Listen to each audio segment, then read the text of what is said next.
everyone, welcome to CGP Mentors platform. So in today's video, I'm going to talk about descriptive writing strategy with the help of which you can definitely score 40 plus marks out of 50 in each of the descriptive papers. But yes, uh, let me tell you one thing. Let me be very honest with you all. Like this video is not a strategy video. This video is all about the process that we all need to follow to be very good in the descriptive writing. Okay, सो ये process मैंने बहुत सालों में सीखा था during my preparation days but yes इस process के बहुत सिंपल सिंपल रूल्स हैं थोड़ा सा टाइम टेकिंग जरूर होता है but if you guys are going to follow these steps then trust me with the help of these steps you can be very good in descriptive writing and you can easily score very good marks in your descriptive paper right but मैं पहले ही बता देती हूँ this video is not any shortcut video right yes in the entire video I will be telling you a few things कि ठीक है ये चीजें हैं इन पे ज्यादा फोकस कर लेंगे इन पे कम फोकस कर लेंगे वो सब मैं आपको बताऊंगी priorities I will tell you but yes उसके बाद मेहनत आप ही को करनी है ठीक है सो पहले बता देते हैं शॉर्टकट वॉर्टकट नहीं है प्रोसेस है जो आपको फॉलो करना पड़ेगा एंड प्रोसेस फॉलो करके ही सक्सेस मिलता है शॉर्टकट नहीं होता है सक्सेस के लिए कुछ yes in the entire video I will be talking about the smart way to deal with this section but yes time तो थोड़ा लगेगा मेहनत आपको करनी पड़ेगी ओके चलिए let's begin our today's session everyone so first of all why descriptive writing is important we need to understand this particular thing right because descriptive writing पढ़ना है ये हम सबको पता है बट क्यों पढ़ना है कितना इसमें एफर्ट डालना है क्या जो मैम अभी टाइम बताएंगी कितना टाइम लगाना पड़ेगा डेली बेसिस पे क्या उतना वर्थ इट है या नहीं है तो वो वर्थ इट है कि नहीं है वो भी तो अभी पता लग जाएगा इसके वेटेज से okay so in RBI grade B exam like specifically if I am talking about RBI grade B exam everyone then in RBI grade B exam out of your 300 marks 200 marks are actually dependent on 200 marks are actually dependent on your descriptive writing skills only right so 300 number में से 100 number का objective होता है 200 number का आपको कहां से आता है it is going to come from your descriptive paper only right so that's why descriptive writing इतना इंपॉर्टेंट है तभी थोड़े बच्चे परेशान भी रहते हैं है ना सो इसलिए कह रही हूँ जितना टाइम बताऊंगी ना थोड़ा थोड़ा टाइम लगा लोगे so it will definitely give you good results okay then in NABARD grade A exam everyone NABARD grade exam की भी बात करें so out of 200 marks 150 marks are dependent on your descriptive writing skills only so can we ignore descriptive writing obviously no right everyone so अब हमें पता लगता है कि यार ये कितना इंपॉर्टेंट है तो इसको इग्नोर तो हम बिल्कुल नहीं कर सकते right now so in this entire video I'm going to talk about the strategy or the process actually which has two parts so basically my strategy or my process is going to include two parts ये तो बहुत सारे time से जो बच्चे मेरे को देखते हैं उनको पता है कि मैम दो पार्ट्स के बारे में बात करने वाली है right so these two steps are content preparation and framing of answer because answer लिखने के लिए सबसे पहले हमें कंटेंट पता होना चाहिए when once you will know the topics once you will understand the concepts then only you will be able to write a really good answer everyone right so the first step is all about the content first step is all about the content preparation it is all about the things it is all about the learning and understanding the different concepts okay so first is content preparation then the second step is framing of answer ये बाद में आएगा ये पहले सीखे कोई फायदा नहीं है क्योंकि हमें कितने भी क्यों ना पता हो कि यार ये हमें स्ट्रक्चर फॉलो करना है बट अगर हमें ये नहीं पता होगा स्ट्रक्चर में लिखना क्या है then it is of no use right everyone so first we will understand about content preparation then we will understand things about framing of answer and trust me there is no shortcut ठीक है shortcut नहीं बताऊंगी पूरी video में I will just talk about the things that are actually very important for every aspirant ठीक है so first let's talk about content preparation so content preparation में मेरा सबसे एक मानना है कि यार 30-32 टॉपिक होते हैं there are only a few like 32 topics इससे ज्यादा नहीं है ट्रस्ट मी इतने से टॉपिक्स पे you just have to prepare your theme based content ठीक है and these 30 to 32 topics I'm going to tell you those topics also you don't need to worry a lot okay now if you prepare these 30 to 30 topics then trust me your essay and 50% of ESI is well sorted ठीक है essay and 50% of your ESI is well sorted ठीक है if you prepare these 30 to 32 themes that I'm going to tell you in this video okay everyone so first of all we all need to prepare the content now why I'm saying preparation of content is important because whenever you will pick any topic right let's suppose आप एक topic उठाते हैं poverty right so जैसे आपने content preparation start करोगे so what will you do you will search about poverty you will understand कि okay what is poverty you will see कि okay what multi dimensional poverty index of NITI Aayog is saying about India, right? How or how many people are under the or they are facing the multidimensional poverty in the country, right, everyone? So, with the help of content preparation, you actually understand the topic really well. Now you will say, okay, India is doing really good, but still, according to Tendulkar Committee, around 21 to 22% of the Indian population are actually very poor.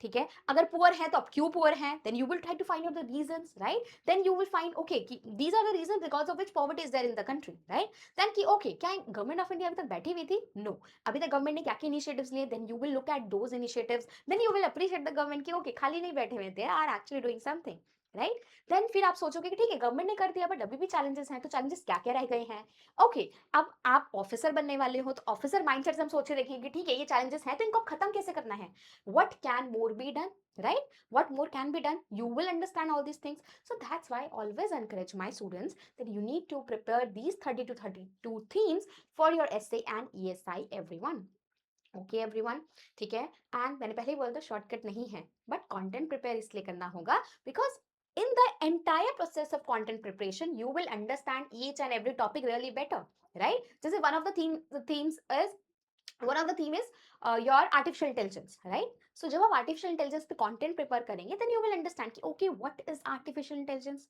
right then you will understand कि okay what is India's positioning in you know adaptation of artificial intelligence then you will read about कि अच्छा Stanford index कहता है कि India second या third position पे है in AI adaptation or AI professional something like this right then you will understand कि okay what can be the possible application of AI in the different sector like in agriculture like in banking sector and or what is going to be its impact on the financial institutions right or what are the threats associated with artificial intelligence तो ये आप कब करेंगे when you will prepare the content everyone that's why I want you guys to prepare theme based content everyone ठीक है that content preparation will actually you know open up some screws in your head that will help you to think that will help you to you know inculcate that ability to think from different perspective but वो perspective तभी आ पाएगा जब आप process से go through करेंगे so what I'm trying to say everyone that you all have to prepare the content कितना भी बच लो क्योंकि बिना content जाने आप आंसर नहीं लिख सकते हो right so जितने भी 32 टॉपिक्स बताऊंगी उस पे हमें content prepare करना है that will help you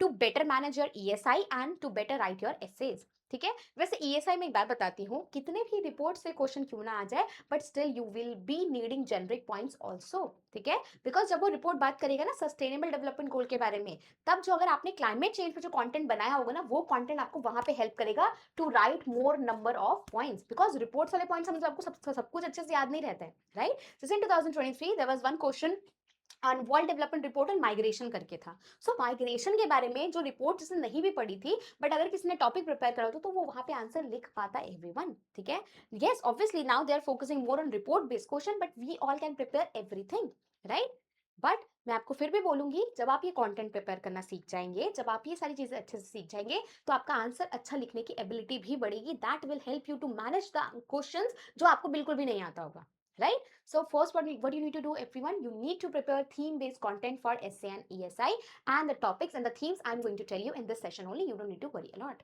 okay then आप इसके अब मैंने बोला कि इस कंटेंट में कंटेंट प्रिपेयर करना है बट इस कंटेंट में प्रिपेयर क्या करना है what we need to include हमें ये भी तो पता होना चाहिए है ना and don't worry I am going to show you the sample also with the help of you will understand कि ठीक है मैम ने ऐसे प्रिपेयर किया तो हम भी ऐसे प्रिपेयर कर सकते हैं okay now for ES and for SA and ESI topics and the themes that I am going to tell you उसमें आपको क्या क्या इंक्लूड करना चाहिए you should include the definition of the keyword let's suppose the definition of migration the definition of urbanisation favourite topic हर साल कुछ ना कुछ उठ के आ जाता है ठीक है migration again very favourite topic women empowerment women से रिलेटेड हर साल कुछ ना कुछ क्वेश्चन उठ के आ रहा है एसए में आ रहा है आपकी ईएसआई में आ रहा है right climate change sustainable development हर साल कुछ ना कुछ उठ के आ रहा है you must be knowing the definition of sustainable development goals you must be knowing the definition of sustainable development you must be knowing the definition of urbanization you must be knowing the definition of poverty you must be knowing the definition of artificial intelligence everyone so in your content you need to include the definition of that keyword okay then obviously you need to add data facts to support your answer like if you're talking about women empowerment if you're talking about women challenges then you must quote the global gender gap report everyone ठीक है तो अब ये कुछ अलग से आपको data fact ढूंढने की जरूरत नहीं पड़ती है डेली बेसिस पे जो आप करंट अफेयर्स पढ़ते हो उसमें आपको लगता है कि ठीक है I can include this She Box portal in my women empowerment notes then do include that thing simple सा लॉजिक है। सो डेटा फैक्ट ऐसे अलग से ढूंढने की जरूरत नहीं पड़ती है, ठीक है। ग्लोबल जेंडर गैप रिपोर्ट पढ़ा है ना, तो just add that report in your notes, simple सा लॉजिक है, ठीक है। सो इसे अलग से ढूंढने की जरूरत नहीं है। करंट अफेयर्स में जो जो पढ़ते जा रहे हो, बस उन सारी चीजों को सॉर्ट करते हुए चलो, कि ऑर्गेनाइज करते हुए चलो, कि ठीक है, these things I am going to add in my content वाला जो भी नोट्स आपने बनाया वहां पे। ओके, देन ये हो गया। Then codes will help you to write better essays. अगर कोड्स वैसे नेसेसरी नहीं है, अगर आपको आते हैं, आपको याद रह जाते हैं, देन डू इंक्लूडेड, नहीं तो कोई टेंशन नहीं, ये वैसे भी कोड्स आपको सिर्फ वैसे में हेल्प करेगा। Okay, then what you need to add everyone, you need to also add government initiatives. And again government initiatives आपको डेली बैठ के लिखने की जरूरत नहीं है। जो भी आप डेली बेस पे पढ़ते हो, जस्ट सी कि ठीक है, ये मेरे कौन से वाले थीम में परफेक्टली फिट करेगा। अगर हमने बात करी है मानव विजन की, which is launch by prime minister of India, which is India's vision for artificial intelligence, then आपको पता है कि ठीक है यार, मैंने आर्टिफिशियल इंटेलिजेंस का एक नोट बना के रखा हुआ है थोड़ा बहुत एप्लीकेशन वगैरह पे, so let's add this particular vision there only.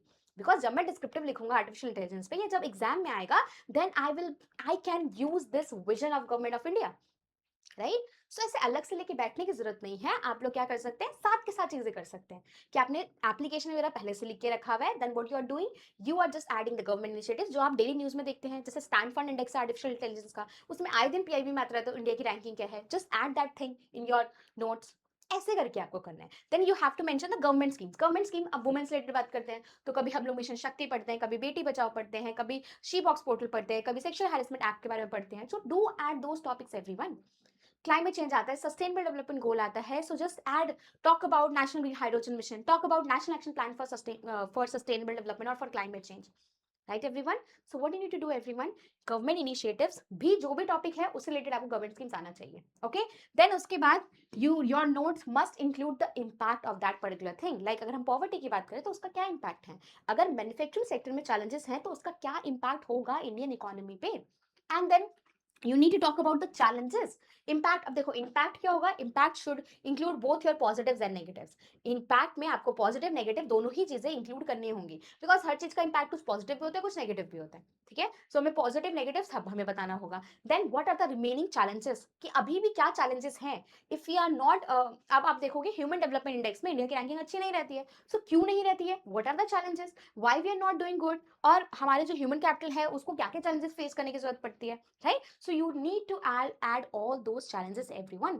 Then because आप लोग ऑफिसर बनोगे, तो ऑफिसर लोग कैसे होते हैं, they are going to add way forward। way forward का मतलब क्या होता है, way forward का मतलब क्या होता है everyone, way forward का सिंपल सा मतलब होता है what more can be done। Okay, so for the theme based content and for whatever content that you are preparing from descriptive perspective, you need to include these things like definition, data fact to support your argument, then the government initiatives, then the RBI's initiative also। Like if you're talking about marginalized section of the society, then you should be talking about priority sector lending of Reserve Bank of India, ठीक है। So government initiative और reserve bank of India को initiative है, तो उसके बारे में अपने नोट्स में इंक्लूड करो। Then add the impact, positive and negative impact, then talk about the challenges, then talk about the way forward और what more can be done. Okay, these things will make your content so comprehensive कि उससे उस topic से related कुछ भी exam में आएगा ना, you will be able to write very good answer, ठीक है। And for all these things you can use artificial intelligence tools also, like chat GPT, Gemini etcetera etcetera. Okay, आप लोग को मुझसे ज्यादा पता है कि कौन से टूल्स अच्छे से यूज करने हैं, ठीक है एवरीवन। सो ये हमने बात करी ईएसआई एंड एसएससी रिलेटेड, इसके लिए मैं टॉपिक्स आपको बता दूंगी। But for management, because management is very very important topic for home, for the RB grade B aspirants. For management के लिए क्या करना है आपको, मैनेजमेंट के लिए कोई शॉर्टकट नहीं है यार, क्योंकि सारे टॉपिक आपके एग्जाम के इक्वली इंपॉर्टेंट है। So what you need to do everyone, you need to prepare 1 or 2 page of content for each and every important topic। क्या मैंने आपको बोला, that for management you need to prepare 1 or 2 page of content for each and every topic that is mentioned in the syllabus। so syllabus में आपके इतने सारे topics हैं, जैसे थ्योरीज ऑफ लीडरशिप है, then create 1 or 2 pages of notes, ठीक है। And उस नोट्स में आप क्या क्या होना चाहिए, you must include the definition of that keyword. Suppose you are talking about personality, then you must add the definition of personality there. Then theory explained in points, you need to explain। suppose you're talking about a big 5 factor model of personality theory, then you need to explain those points। जो भी आपने जो points होगा big 5 factor में, जो भी 5 traits बताए हैं, उसमें आपको सारा एक्सप्लेनेशन ऐड करना है, that too in point format, यानी कि सिर्फ कीवर्ड लिखा करो। Don't write big sentences in your notes, ठीक है।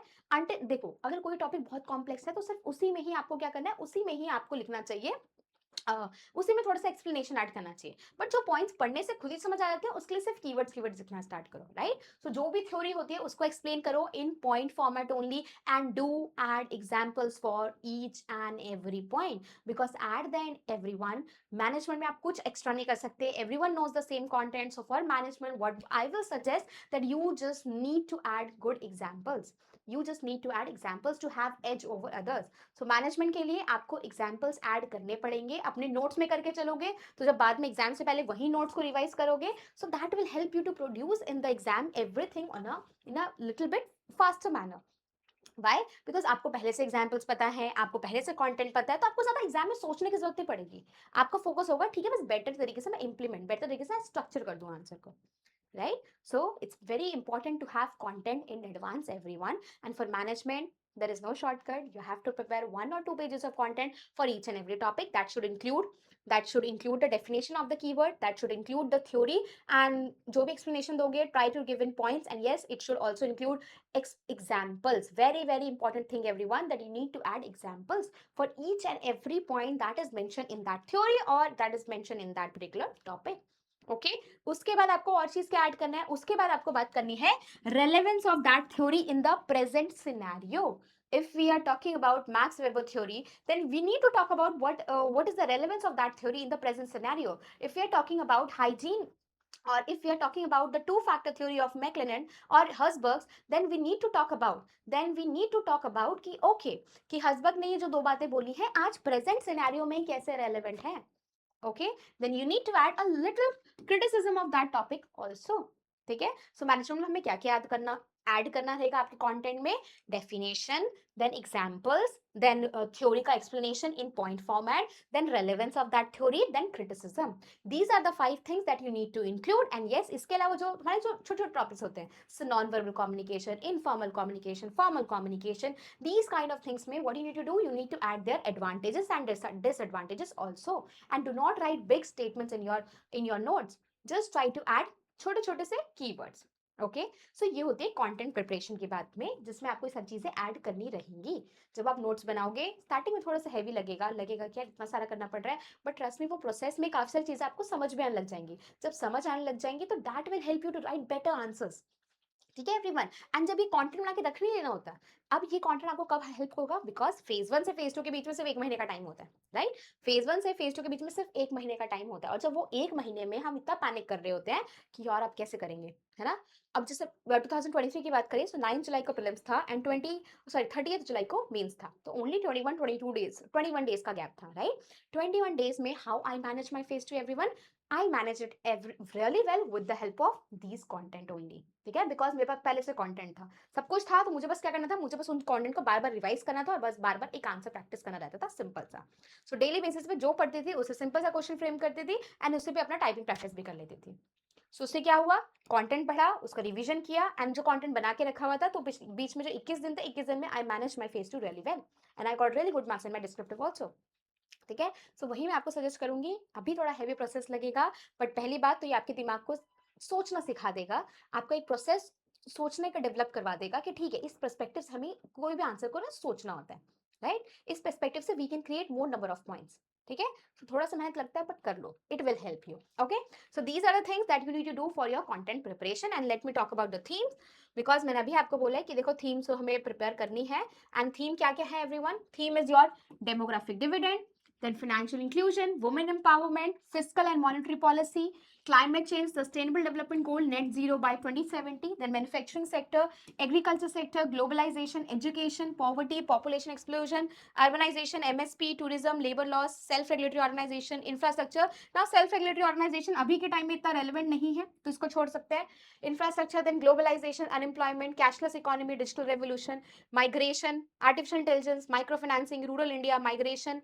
ओके, माइग्रेशन 2 बार हो गया, इसको इग्नोर कर देते हैं. Gig economy, education, digital currencies, electric vehicle, then health, social media, MSME, startups, NPA, SC ST, 5 trillion economy और develop economy by 2047. Okay everyone, so देखा जाए तो दो तो यहाँ पे हमारे वही गड़बड़ हो गए, तो only 31 topics are there that you need to prepare for your essay and ESI. Okay, now see, अब जैसे डेमोग्राफिक डिविडेंड आपने उठाया, अब आपको लग रहा होगा मैंने ऐसे ही दे दिया। अब जब हम घुमा फिरा के देखेंगे ना अपने previous year paper, so 2024 of RBI grade B exam, there was one descriptive question from this particular topic only.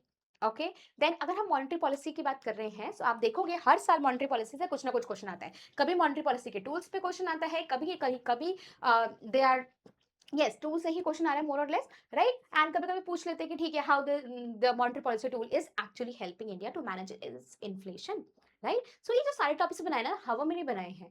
ये जो सारे टॉपिक्स मैंने थीम्स प्रिपेयर करने के लिए आपको बोल रही हूँ, everything is basically from your syllabus only. तो सिलेबस उठा के ही बनाया है, कुछ अलग से अपनी मर्जी से नहीं बनाया मैंने यहाँ पे, ठीक है। Climate change, sustainable development goal, net zero by 2070, हर साल कुछ ना कुछ उससे पूछ रहे हैं यार। कभी पूछते हैं क्लाइमेट चेंज का इंपैक्ट बता दो इंडियन इकोनॉमी पे, कभी पूछते हैं इंटरनेशनल इनिशिएटिव्स बता दो, कभी बता दो, कभी कहते हैं ऐसे में लिखो कि रिन्यूएबल एनर्जी के प्रॉस एंड कॉन्स क्या हैं। सो जब आप इसमें प्रिपेयर करोगे तो आप कॉम्प्रिहेंसिवली सब कुछ प्रिपेयर कर लोगे, that will help you to write better answers. Okay everyone, अब जैसे कि हम वुमेन एम्पावरमेंट की बात कर रहे हैं, तो वुमेन रिलेटेड जितनी चीजें होंगी you will write everything, right. Urbanisation, urbanisation is the favourite topic, migration is the favourite topic, हर साल कुछ ना कुछ आता है। एमएसएमई से 2020 2022 mains of NABARD grade A question आया था डायरेक्ट यहाँ से। डेमोग्राफिक डिविडेंड से कितनी बारी नबार्ड भी क्वेश्चन पूछ चुका है आपके एसे और डिस्क्रिप्टिव में। Then when it comes to manufacturing sector, NABARD में 2022 एंड 2025 में ऐसे आया था मैन्युफैक्चरिंग सेक्टर से, राइट। एंड मैन्युफैक्चरिंग सेक्टर की अगर हम बात करें, सो जब मैन्युफैक्चरिंग सेक्टर प्रिपेयर करेंगे, so you must be preparing government initiatives also, right. So अब की बार नेशनल इंडस्ट्रियल डेवलपमेंट कुछ प्रोग्राम करके है, इंडस्ट्रियल डेवलपमेंट ऐसी कुछ है, national industrial development programme something like this, ठीक है। एक कुछ मैं भूल रही हूँ बीच में से। अब उसमें उसका आपका डिस्क्रिप्टिव आ गया था आरबीआई के एग्जाम में, so we can not ignore anything, right. Then MSMEs and startups की बात करें, एमएसएमईज एंड स्टार्टअप्स की बात करें, then in I think in 2022, in 2023, in 2024 of RBI Grade B exam, they have asked questions from MSME and startups only. एक बार पूछा कि ठीक है रूरल इंडिया के जो बिजनेसेस होते हैं उनको क्या चैलेंजेस होते हैं, देन एक बार पूछा कि टायर 2 टायर 3 सिटीज के जो स्टार्टअप्स हैं वो क्या चैलेंजेस फेस कर रहे हैं। सो मोर और less they are asking the same questions. Okay, very very top important topic. इस बार ही कुछ सोशल मीडिया से रिलेटेड पूछ लिया गया था सेबी के एग्जाम में।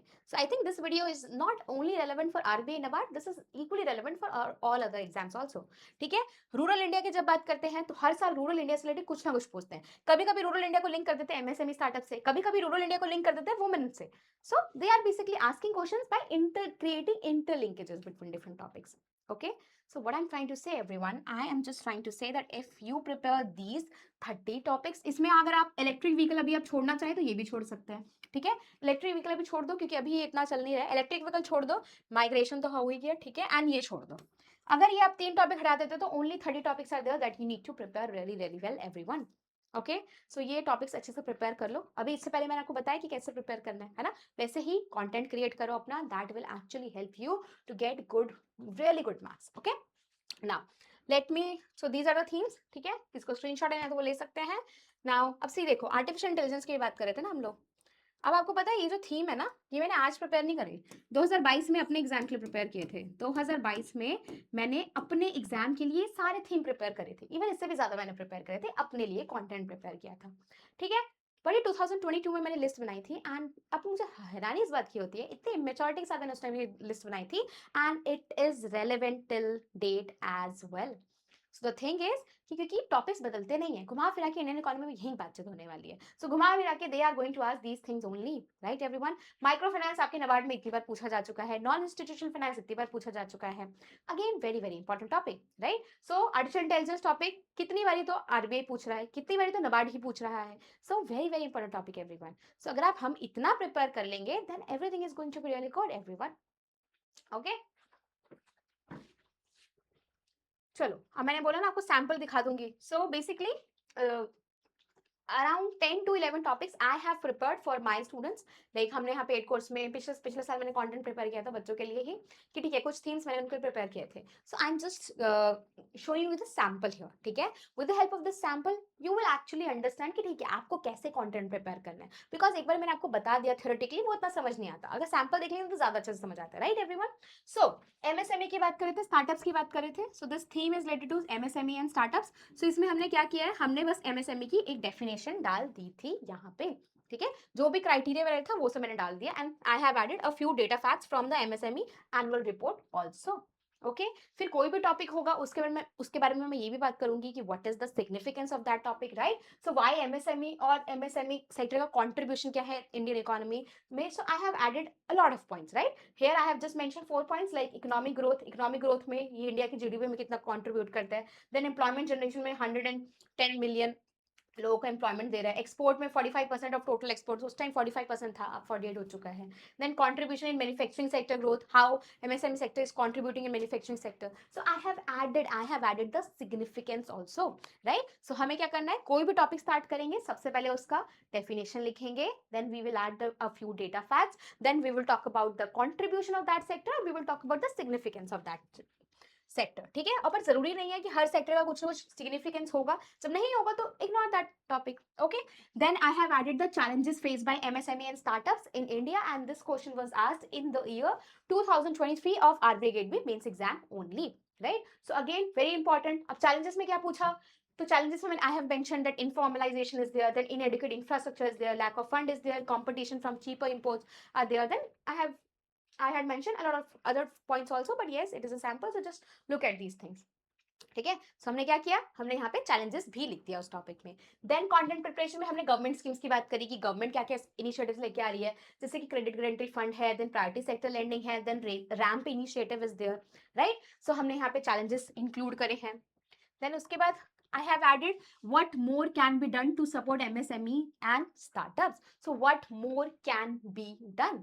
So because मैंने बोला ना, हम ऑफिसर्स हैं. ऑफिसर्स कैसे होते हैं, ऑफिसर्स ये भी सोचते हैं कि ठीक है ये चैलेंजेस थे, ये प्रॉब्लम है, गवर्नमेंट इनिशिएटिव ले सकती है, बट हम और क्या कर सकते हैं, right? So I have added a lot of points like infrastructure support is important, formalization is important, then cluster development is important, skilling is important, smooth regulatory startup structure is important, then awareness about various initiatives is important. So I have added a lot of points here. So in this way you have to prepare content, but yes, you don't have to write इतना बड़े बड़े explanation. ठीक है, just write the keywords, just write the keywords. I have added explanation for my students only, right? It is because obviously जब मैं कुछ content बना के दूंगी तो मेरा जो perspective था वो मैं आपको समझाने के लिए I have to add a lot of explanation also, right? But जो आपका खुद का content होगा, जो आप खुद के लिए बनाओगे, तो उसमें आपको छोटा छोटा ही explanation लिखोगे तो समझ आ जाएगा, है ना? क्योंकि मैंने कभी इतना content नहीं बनाया था अपने लिए, मैंने बस keywords में बनाया था. I used to prepare content like एक पेज का content होता था बस, एंड आपको भी उतना ही बनाना है. That will help you during the exam, and उतना रिवाइज करना भी फीजिबल हो पाता है,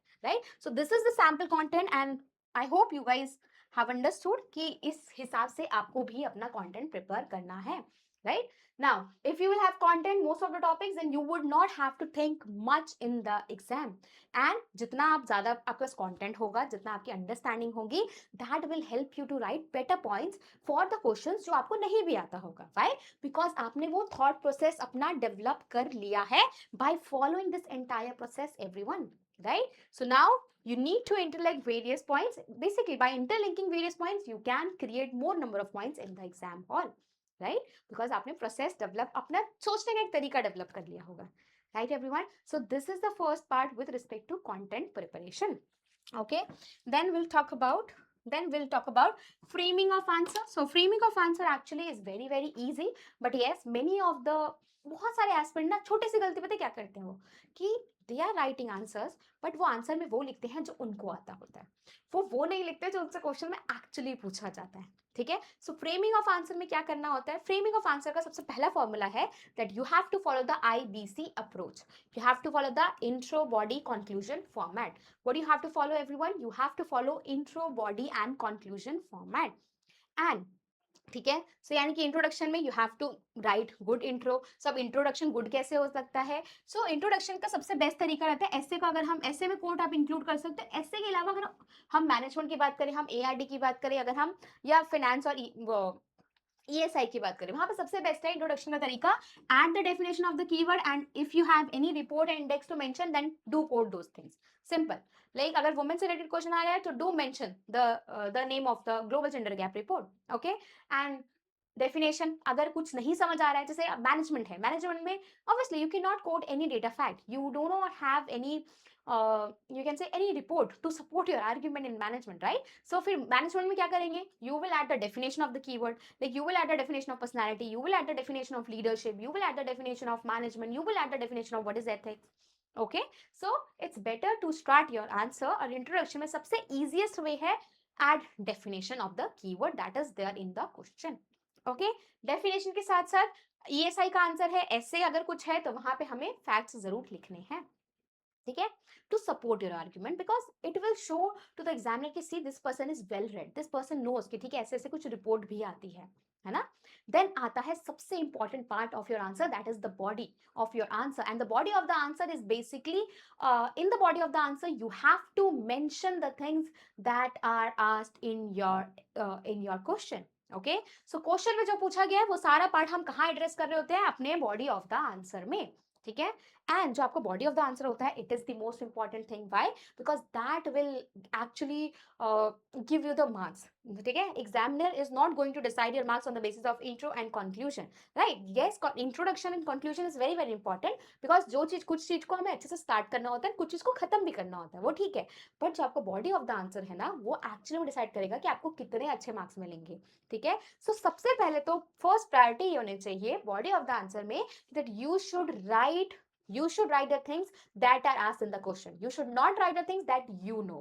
Okay, so पहला क्राइटेरिया क्या हो गया कि हम वो चीज लिखेंगे जो हमसे एग्जाम में पूछा है, ठीक है, वो नहीं लिखेंगे जो हमारे मन में आ रहा है. Okay, so body of the answer में you have to write the things that the examiner has asked, ठीक है. अगर एग्जामिनर ने पूछा है impact of climate change on the Indian economy, then you have to mention impact of climate change on the Indian economy. You should not mention the reasons of climate change there, right, because हमें पता था, हमने notes बनाया था तो हम सब कुछ लिख देंगे. नो, ऐसा नहीं चलेगा, ठीक है.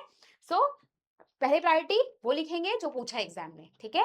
एंड जो आपका जो बॉडी होता है पूरे आंसर का, उसको आपको डिवाइड करना है एज पर the question. You have to divide your entire body of the answer into different parts based on the demand of the question. Suppose your question is having two parts, ठीक है. Suppose your question is having two parts, जैसे कि 2023 में एक question था, write down the impact of climate change on the Indian economy and mention the 3 international initiatives with respect to climate change. So this was the question that was asked in 2023.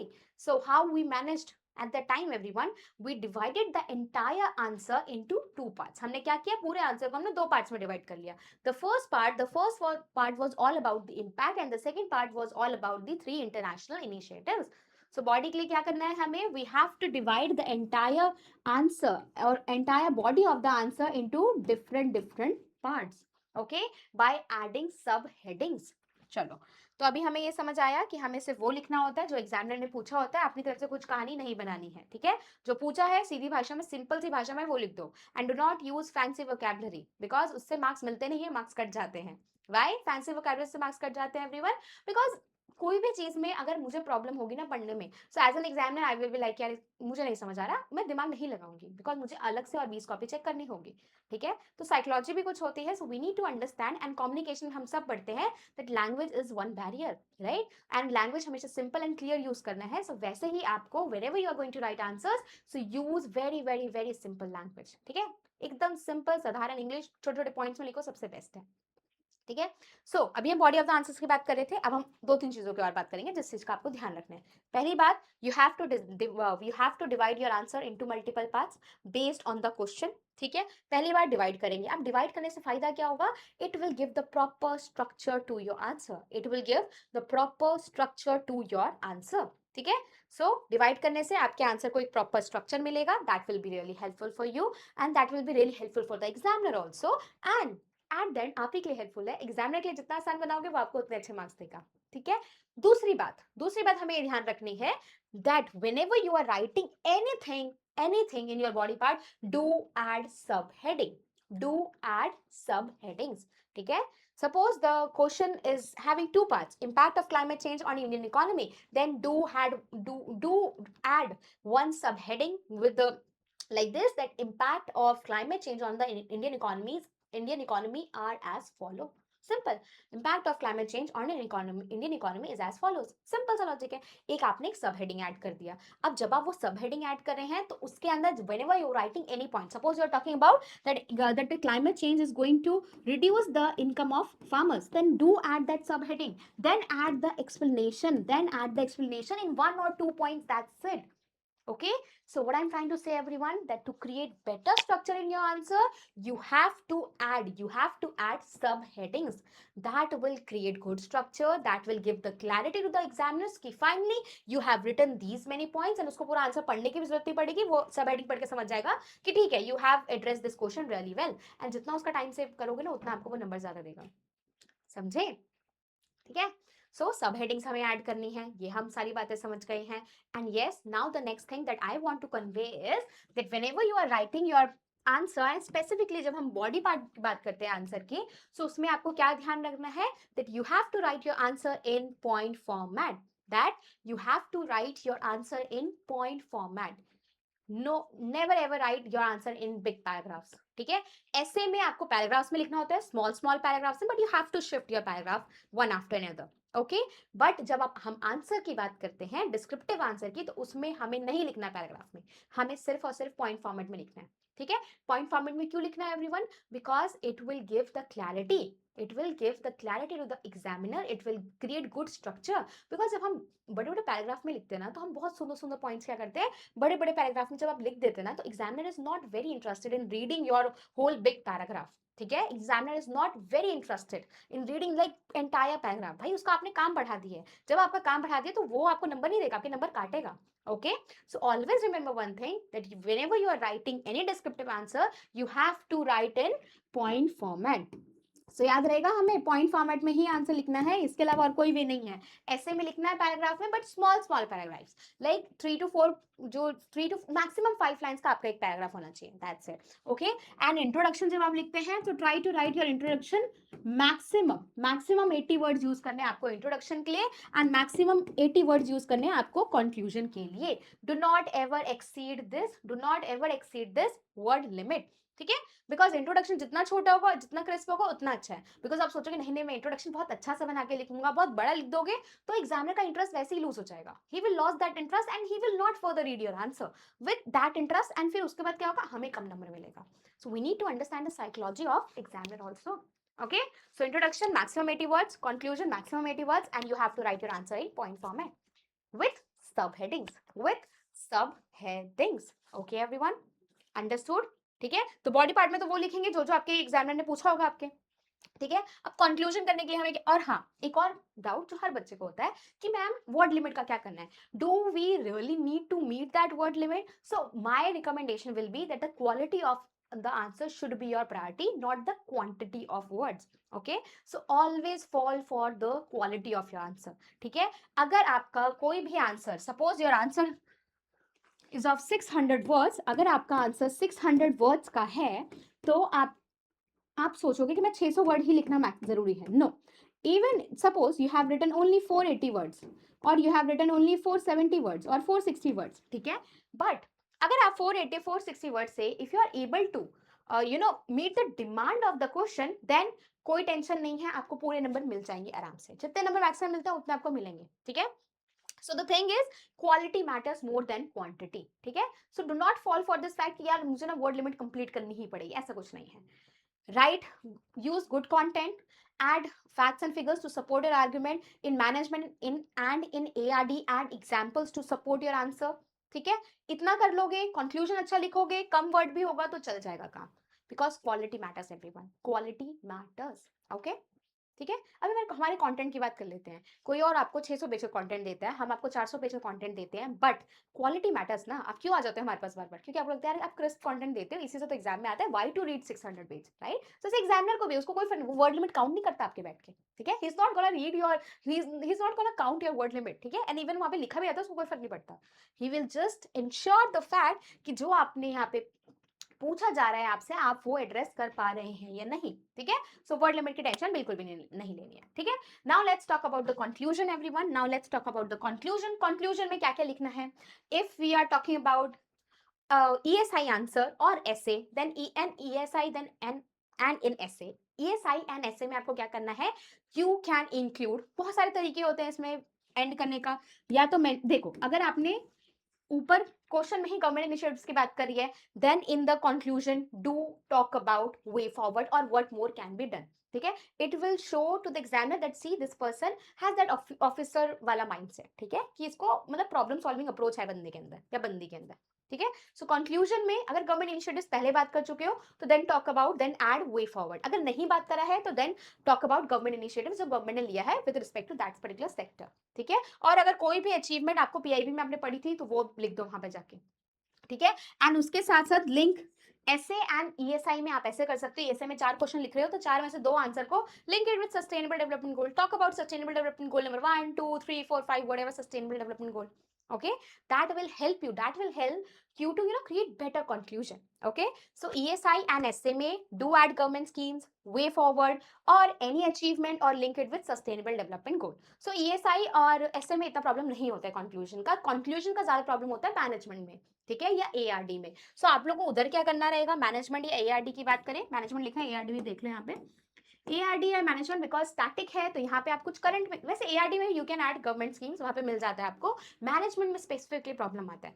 So one best way is, management में conclusion कैसे लिखेंगे, या तो आपको क्या करना है summarise कर दो पूरे आंसर को, बट वो बहुत बोरिंग वे होता है, ऑनेस्टली स्पीकिंग बोरिंग वे होता है। So it is better to talk about the relevancy of that theory, और it is better to talk about the relevance of that particular topic, ठीक है, in the present scenario, और how that topic is actually very important. अगर हम non verbal communication के हमने benefit की बात कर दी है, then we can talk about कि okay how the manager can actually utilize these things in their day-to-day life to improve the productivity and efficiency of workers in the organization, right? Or how non-verbal communication is going to help the manager to improve the efficiency in the organization, right? So I just want to say कि boring way है summarize कर दो, but अगर boring way के लिए नहीं जाना है, so talk about the relevancy of that theory, talk about the relevancy of that particular topic, or talk about how these things can actually help us to improve our efficiency and how these things will actually help us to achieve our organizational goals, ठीक है। So management में आप ये कर सकते हैं। ARD की बात करें, गवर्नमेंट स्कीम्स मेंशन कर दीजिए, वे फॉरवर्ड मेंशन कर दीजिए, नहीं कुछ समझ आ रहा है then again talk about the importance of that particular topic, and always remember never ever end any answer on negative note, conclusion positivity के साथ ही खत्म होना चाहिए, because at that हमें ये नहीं दिखाना कि हम pessimist हैं, we need to show that we are a very optimistic person, and officer कैसा होना चाहिए, pessimist या optimistic होना चाहिए, right everyone? So ऐसे ही हमें positive note पे ही खत्म करना है। So this is all with respect to your framing of answer, ठीक है। जैसे अभी आपका क्वेश्चन आया था, discuss the impact of climate change on the Indian economy and highlight 3 international initiatives aimed at mitigating its effects. So it was asked in 2023 of RBI Graded Mains examination only. So again, अब इसमें क्या करेंगे, introduction में मैंने आपको क्या बोला, add definition, body में क्या लिखते हैं आप, जो बॉडी होगा उसमें क्या लिखेंगे एवरीवन, बॉडी में ऑब्वियसली जैसे मैंने आपको बोला that you have to divide your answer into multiple parts based on the demand of the question. अब इस क्वेश्चन के कितने पार्ट्स हैं, 2 पार्ट हैं, पहला पार्ट है इम्पैक्ट ऑफ क्लाइमेट चेंज, दूसरा पार्ट है international initiative. So what I am going to do here, I am going to add one sub heading and here I am going to add the second sub heading. First subheading will be the impact of climate change on the Indian economy, right? Then I will add the for the sub heading, छोटे छोटे और सब heading, जैसे कि additional expenditure हो जाएगा government of India को, then क्या होगा, एग्रीकल्चर प्रोडक्टिविटी कम हो जाएगी, देन क्या होगा, सी लेवल राइज हो जाएगा, राइट, सी लेवल राइज होगा तो कोस्टल कम्युनिटीज पे इंपैक्ट पड़ेगा, उनके लाइवलीहुड पे इंपैक्ट पड़ेगा, एडिशनल इंफ्रास्ट्रक्चर, देन एक्सपेंडिचर था, इंफ्रास्ट्रक्चर डैमेज होगा, देन वर्कर्स की प्रोडक्टिविटी कम हो जाएगी। सो what I am doing here, I am just adding the sub headings and further I will write the explanation of each and every point in 1 or 2 points, that's it, ठीक है। सो मैंने पहले एक बड़ी सी sub heading डालूंगी, impact of climate change on the Indian economies are as follows, simple, on the Indian economy is as follow, ठीक, simple सा मैंने सब हेडिंग डाला, then I have added for the small sub heads with numbers, because numbers ये show करेगा कि ठीक है तुमने इतने इतने पॉइंट्स लिखे हैं, right, and then you are going to add your explanation in just 1 or 2 points with example with data facts if you have anything, okay. Then second क्या है, international initiatives, then I will mention कि 3 international initiatives to mitigate the impact of climate change, एक बड़ा सब heading डालूंगी, then again numbering 1 point 2 point 3 point 1 में बात करेंगे पेरिस एग्रीमेंट कब आया, 2015 में आया, क्या ऑब्जेक्टिव था, 1.5 डिग्री सेल्सियस से कम करना है, ये सब लिख दूंगी। Then I will talk about the international solar alliance, then I will talk about the coalition for disaster resilient infrastructure and any other thing that you guys remember, right. So in this way मैं पूरा body में लिख दूंगी। Introduction में क्या लिखा होगा, introduction में I must have added the definition of climate change, है ना। और अगर मेरे पास कोई भी रिपोर्ट है, जैसे कि जर्मन वॉच रिपोर्ट कहते हैं कि इंडिया इज द 10th और 7th most affected country because of climate change, something like this, ठीक है। सो मैं क्या करती, इंट्रोडक्शन में वो रिपोर्ट एंड डेफिनेशन ऐड कर देती। So in this way we have to think. Body लिखा, आप कंक्लूजन में आएंगे। अब इंटरनेशनल इनिशिएटिव्स हम ऑलरेडी बात कर चुके थे। सो कंक्लूजन में मैं क्या लिखती है एवरीवन, कंक्लूजन में मैंने सोचा कि ठीक है, जब इंटरनेशनल इनिशिएटिव्स की बात कर ली, हमने गवर्नमेंट इनिशिएटिव की तो बात कर ही नहीं है। So we will talk about कि what Indian government is doing, right. So हमने यहाँ पे नेशनल इनिशिएटिव्स लिख दिए कि ठीक है, what Indian government is doing. Conclusion मैंने बात करा कि देखो इंडिया खाली तो बैठी नहीं है, India is taking these many initiatives with the help of which it will help India to achieve the sustainable development goal number 13, that is climate action. तो जब भी नंबर लिखते हैं तो उसके आगे लिखो कि what this number is talking about. Okay, so this number is talking about climate action. So in this way I would have added, और मैंने शायद ऐसे ही खत्म भी किया होगा इसका आंसर को, ठीक है। सो कंक्लूजन में हमें ये लिख देना है, सिंपल सा लॉजिक है, ठीक है। So in this way you have to attempt your answer, but the thing is कि ये सारे पॉइंट्स मेरे को आए कैसे, मेरे को कैसे आ रहे थे ये सारे points, because of the content preparation. So again the same thing everyone, that step 1, step 2 पे तभी आ पाओगे, तभी प्रॉपर स्ट्रक्चर में लिख पाओगे जब आपके पास क्या होगा एवरीवन, जब आपके पास कंटेंट होगा। Okay, so I just want to say one thing everyone, that first prepare content based on topics that I have mentioned and उसके बाद framing of answer आप लोग सीख जाएंगे। And अब हम एक और बात कर लेते हैं, आजकल कुछ नया सा ट्रेंड चला है कि they are asking a lot of questions from the international reports, right? So international reports के descriptive questions के लिए सबसे बेस्ट तरीका क्या है प्रिपेयर करने का, that see there are 3 organizations, World Bank, IMF, World Economic Forum, ठीक है।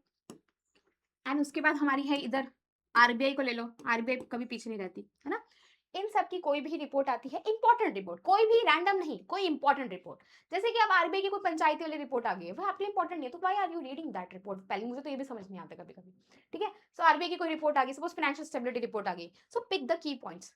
इन सब रिपोर्ट्स का क्या करना होगा आपको, जो कीवर्ड्स होंगे ना या की पॉइंट्स होंगे, वो आपको एक जगह नोट्स बना के रख लेने हैं, ठीक है। जैसे अब की बार कोई रिपोर्ट आई थी जिसमें कुछ, हाँ ठीक है, पहले अभी बताती हूँ, 2 मिनट रुक जाओ। ये करा आपने इस इंटरनेशनल इंस्टीट्यूशन, उसके बाद वो रिपोर्ट्स पे ध्यान देना है जो वुमेन के बारे में बात कर रही हैं, वो रिपोर्ट जो एनवायरमेंट के बारे में बात कर रही हैं, वो रिपोर्ट जो सस्टेनेबल डेवलपमेंट गोल के बारे में बात कर रही है, या वो रिपोर्ट जो हमारे जो टॉपिक से रिलेटेड टॉपिक है, जैसे कि माइग्रेशन, अर्बनाइजेशन, यानी कि जो हमारे सिलेबस के टॉपिक हैं, उनसे कुछ भी डायरेक्टली रिलेटेड रिपोर्ट्स है ना, वो सारी रिपोर्ट्स आपको करनी होंगी, ठीक है। तो ज्यादा मत्था नहीं मारना। वैसे आपको लगेगा मैम कितनी सारी, बहुत सारी नहीं होती है यार, मुश्किल से 20-25 रिपोर्ट होती हैं, ठीक है।